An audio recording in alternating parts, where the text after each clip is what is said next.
Hi, it's Tracy from Two Rocks Tarot, and today I'm here to do a Pets in Spirit to get it out. Now, I know it's a dog. This kind of funny thing happened actually. I was actually came in here to do a soul lessons video, which I know I haven't done for a while, and as soon as I stepped in front of that bookcase of mine, I felt straight away that a dog wanted to come through. So let's get to it. So as you can see, I've got two. I've got the Magical Dogs Tarot. I'm going to choose from this deck an actual the card to represent the dog that wants to come through, and then I have got the Canis Arcanae. And what I have decided is I've actually found a really nice spread by the Majorbarkana on Instagram, who's actually doing a beautiful a deck called the Barkana deck, and she's got a connecting with your dog spread, and I thought this would be absolutely brilliant to see if I can get more information by actually pulling these cards using it, because I did say before that I wasn't too sure I'd be able to use these, and now I found out that I have. So let's get to it. Let's see which dog wants to come through. So again, excuse me. Oh, gee, that one come up straight away. No, I have to shuffle it again. All right, I'll just dropped everything now. I'll just shuffle them away from camera because it's just a little bit awkward for me leaning over like that with my arm. So okay, gee, they're very, very jumpy today, these cards. I'm just gonna pause actually and just.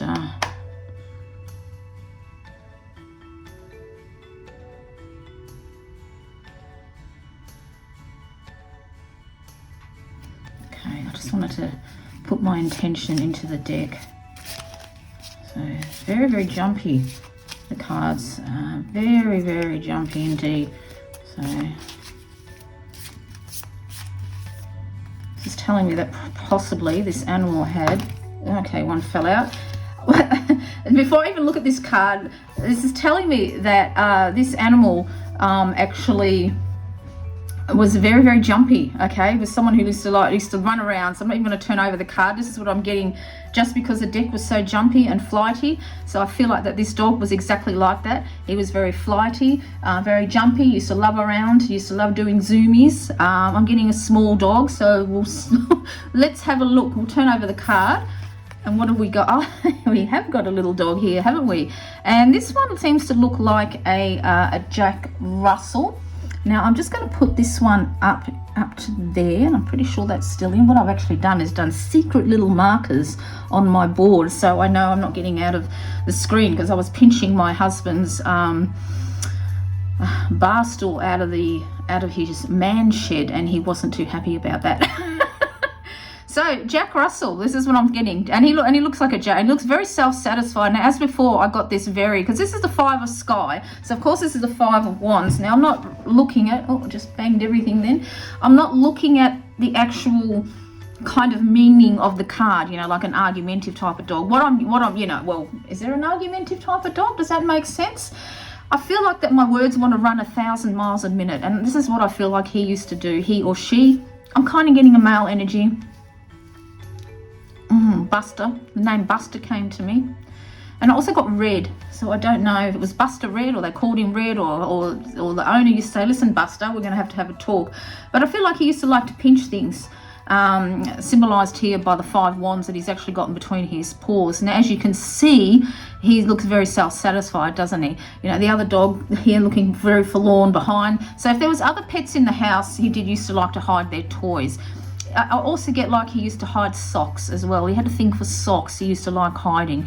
And I think you might have found a stash of things when he actually crossed over as well. I've got a feeling I'm very, very drawn to this. I'm just going to grab my little pointer. I'm very, very drawn to this dog here. Looks like a very short, squat little fellow.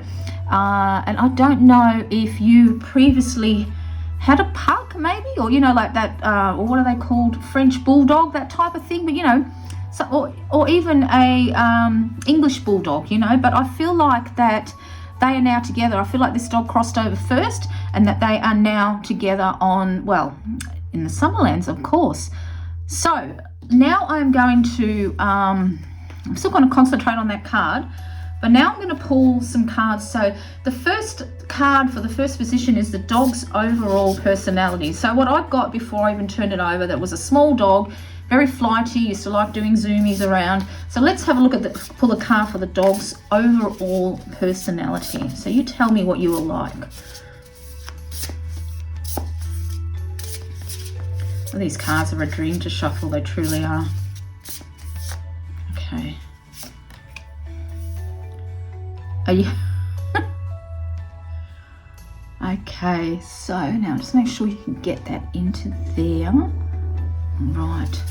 So that is, oh God, I'm shocking with Roman numerals. I'm pretty sure that's a 7, isn't it?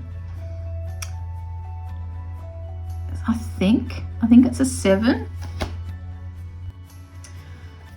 Okay, it is a 7, and this actually kind of confirms, and as you notice again, it is a small dog. And the 7 of Swords, it kind of concerned that his overall personalities is just what I was getting. Very cheeky and used to like to steal things. And I used to feel like that he used to escape too. So you turn your back, and if he saw an opening in the door or anything like that, fush, he'd be out straight away. So his overall personality that I'm getting on this dog is that he was very, very sneaky. He used to like to hide other pets' toys. I think he used to collect socks and, you know, various other things around the house. And I do feel like you did see these. You did find these when he passed away. You found a stash of his around, which made you cry. Which made you cry, let's be honest. They certainly touch our hearts, don't they, animals? So the second spread is position is called What Your Dog Wants to Say. Okay, so what your dog wants to say.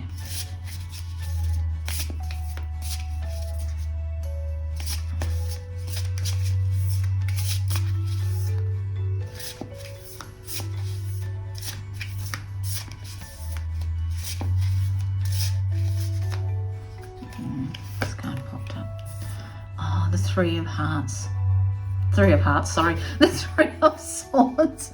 What am I saying now? I just want to make sure that that is, I'll just move that up just so I can have them.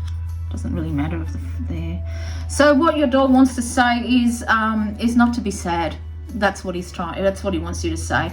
Now, normally when I see the 3 of Swords, for me, it means a new direction in life that's yet unknown. And of course, when our pets cross over, the first thing we want to know is, are they okay? He is telling you he is okay. He feels your sorrow, and I feel like this dark cloud represents your sorrow. You really haven't healed in your heart yet. It's really, really hard for you. You absolutely adore this little dog. And if you are like me, if he was the last of your pets, you've probably just, and I'm thinking maybe you even had 3 and he was the last one to go. I'm thinking that you're thinking that you're not going to get another pet as well. And I totally understand that, because we are not going to have any pets. We you know, every now and again we do look at dogs. I realise about 17 k's away from where I live there is actually a pug breeder, and because Oscar was a jug, so he was actually a Jack Russell crossed with a pug, you know, and he had a lot of health problems, and, you know, we just adore pugs. I mean, you can see I've got these little candles to represent him. He looked exactly like a pug. Very hard to tell that he wasn't, except he had a long snout. So, you know, who knows down the track. But I feel like that what your dog wants to say is that you need to let go of your grief. He feels sorrow as well, that that you're apart, but I kind of got a feeling that there might be 3 pets in spirit, and all of them are very, very aware and how heavy your heart is with grief, and they're telling you not to be sad, because they can feel it from the other side. You've got to think that when pets are in the summerland, and indeed humans, but particularly pets, you know, they would be all running around. Now this little fellow probably is still pinching their toys on the other side as well, but you know, they're all running around having a good time. You know, they're free from pain. They can see again if they were blind, like my little man. If they're full of arthritis, like my cat who lived to 22, running around like, you know, like they used to, and they, you know, that there's no pain when they're in spirit. They are whole again. The only thing that's missing is you. And when they feel your sorrow, it makes them sad on the other side. And I'm not telling you that you can't be sad. I know when I get particularly sad when I'm thinking about Oscar or Blackie, I get a sign from them straight away that love me. So, you know, that they're thinking of me and they love me and they're not very far. So with Oscar, I always find one of his hairs.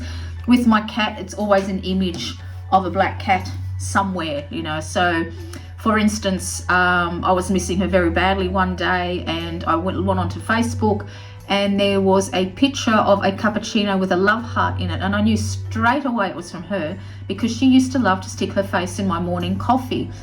And indeed, when I picked up her ashes, the candle that I got with her ashes was a coffee scented candle, I kid you not. When Oscar passed, my fleeting thought was, I wonder if they're together.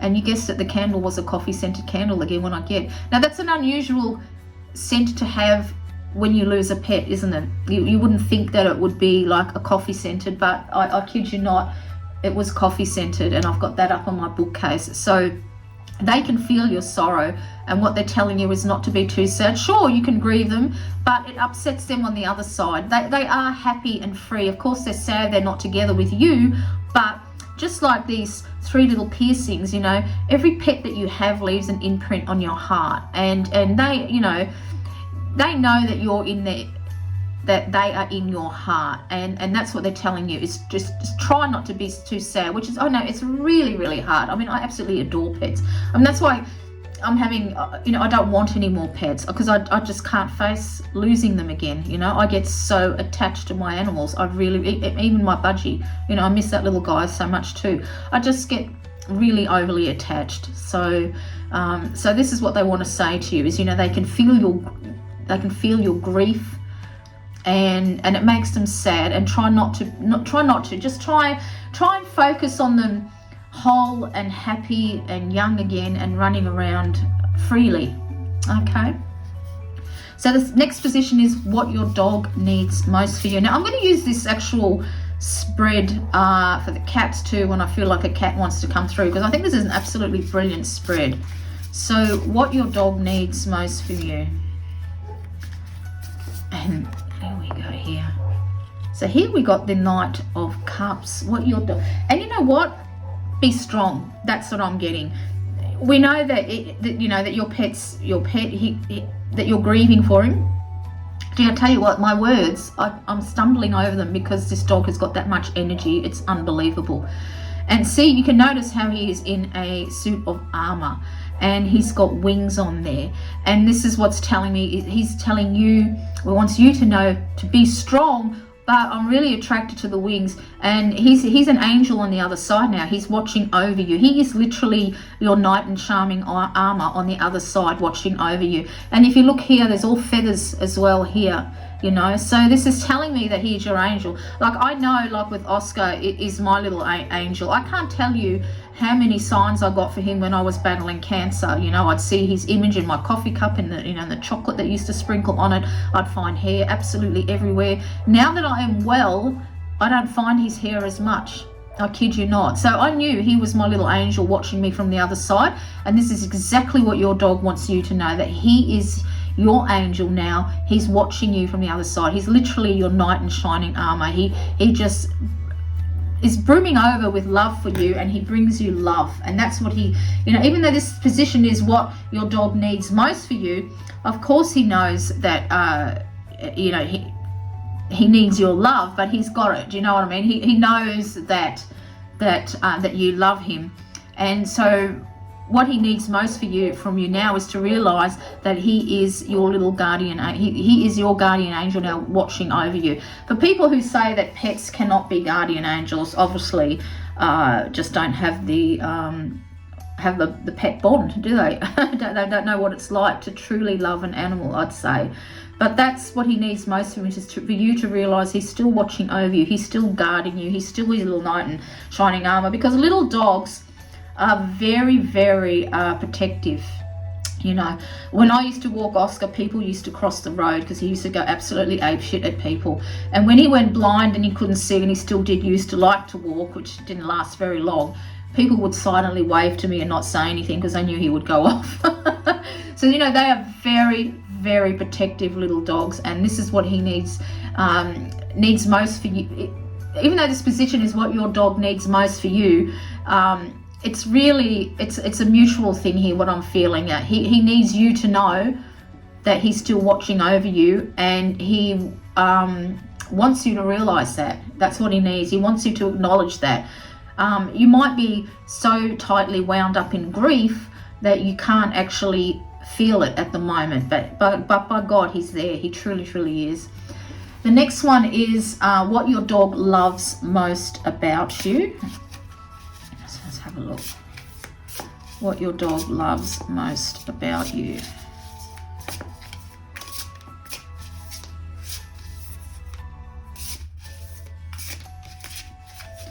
This is a beautiful deck to actually just shuffle. Yeah, that one come up. So, what your dog loves most about you. And then here we have got the Page of Cups. Let's make sure you can still see all the cards here.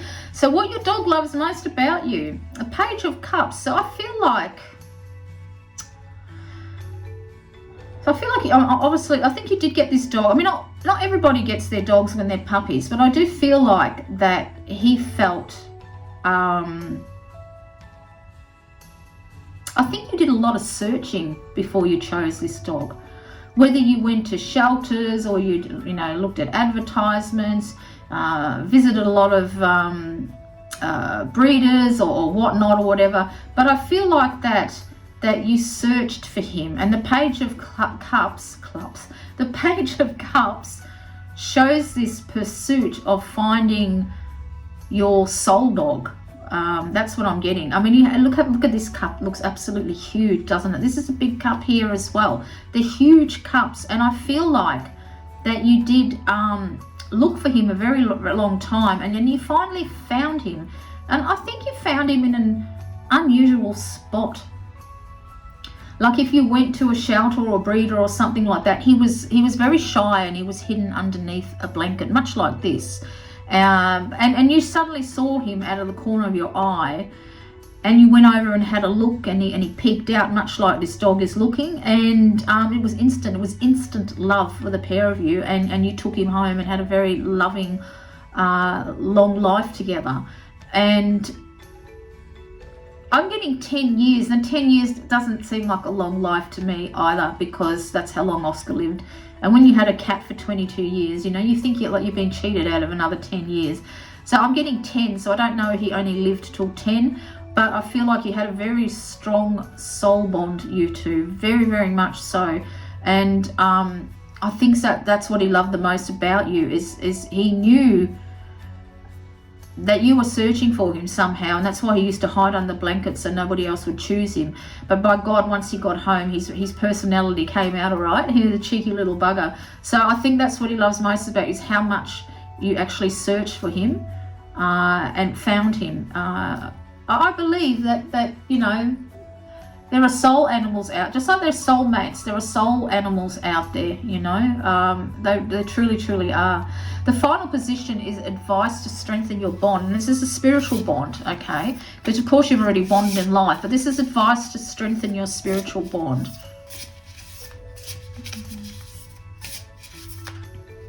And shot up right away. Okay. And this is the Queen of Swords. Now, I just want to make sure, because I would like to get all the cards in. So let's just put them like so. I think that will get in. I'll just, yep, perfect. And is that on the bottom? Can you see all the bottom?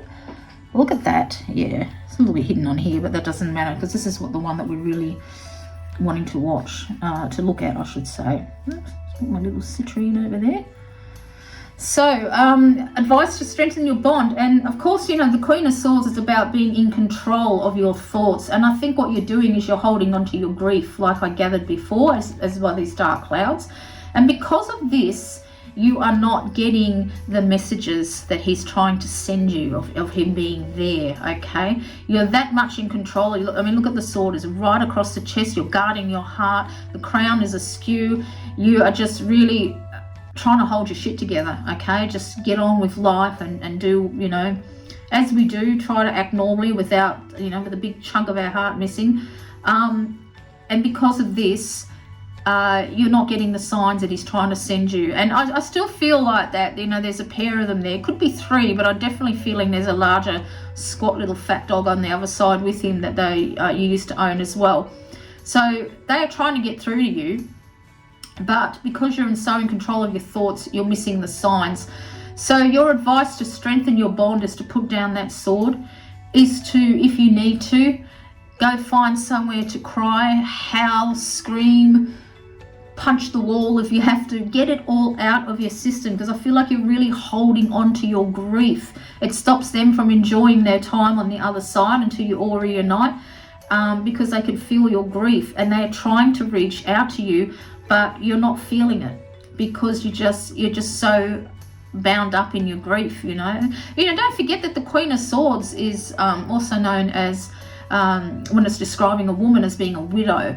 And I think this is the kind of grief that you feel when you lose pets that are very, very special, you know. You feel abandoned. You don't know how you're going to go on without them. It's just really, really hard. It really, really is. For some people, the answer is to get another pet.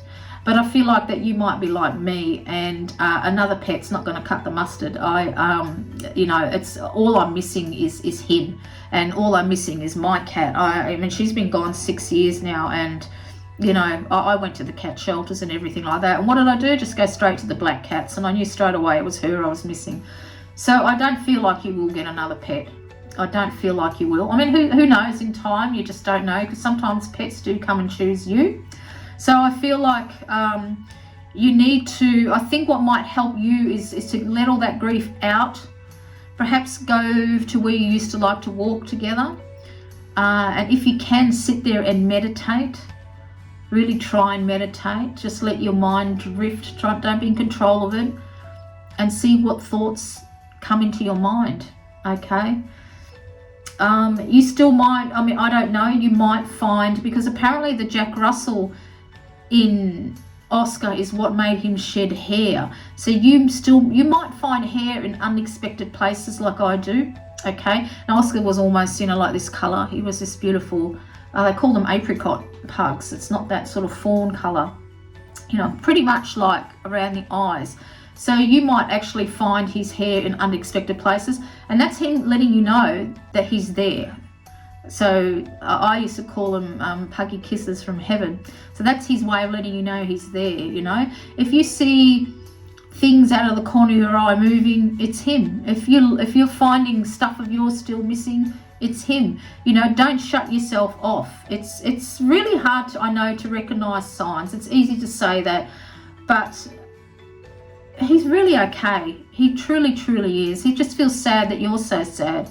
And you just need to drop that sword and let the thoughts come in, let the crown slip right off your head and let his messages come to you. And you're not going mad. Don't think you're silly. A lot of people think, when they're thinking of a loved one and then their favourite song comes on the radio, it's just a coincidence. It's not. It's them letting you know that they're okay. And this is what he's trying to do. He's trying to let you know that he's okay, all right? And that's the biggest thing, I suppose, the biggest message out of all of this is that he is okay. He's definitely your angel. He's still guarding and watching over you. He's got a lot of love for you, like so much love. And he wants you to heal. I see big word in black, healing. He really wants you to heal, okay? He really, really does. And he wants to thank you because you gave him such a happy life. Like, he was really, really happy with you. Yeah. Now I just want to look at these cards and see if I can pick anything up, particularly because what I'm drawn to now, I keep looking at the mountains and the could that be a sunrise or I think it's a sunrise. And I don't know if you and him used to sit together and watch the sunrise or the sunset together, perhaps on a porch, perhaps you live up in the mountains somewhere, you had a favourite spot you used to like to hike together and actually sit and watch the sun set or rise together. What else can I get? All the cards, because you never know, sometimes things just pop out at you. But yeah, I think that's it. I think that's pretty much it. Yeah. So yeah, drop your guard and really watch and listen. And if you see something and you don't just fob it off as a coincidence, it's actually him trying to get through to you. All right, until next time, this is Tracy.